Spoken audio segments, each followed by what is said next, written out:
మాట చెప్తున్నాను, మీకు తెల్లవారుతోందంటే భయం పట్టుకుంటుంది. అమ్మ బాబోయ్ అంత పూజ చెయ్యాలి, టైం లేదు అని ఏదో ఒక పని ఉంటుంది. అలా కాకుండా మీరు స్వల్పమైన పూజ, వైదికంగా పరిపూర్ణత్వం ఉండే పూజ అలవాటు చేసుకున్నారనుకోండి, మీ పూజ మీకు బరువు అనిపించాలి. మీరు హాయిగా పూజ చేసుకుని వచ్చేస్తారు.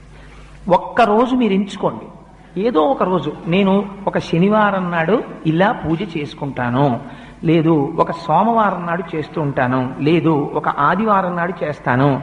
ఆ రోజు నియమం పెట్టేసుకోండి, నేను ఈ రోజు విశేషార్చన చేస్తాను అని నియమం పెట్టుకుంటే ఒకే ఒక్కరోజు, ఆ ఒక్కరోజు చేయడానికి మీ మనస్సు ఉరకలు వేస్తుంది.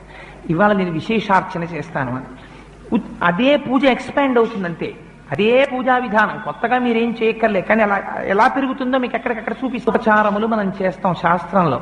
అవి మీ మనస్సుని తీసుకెళ్లి భగవంతుడి దగ్గర నిలబెట్టడం కోసమని ఉపయోగించాలి.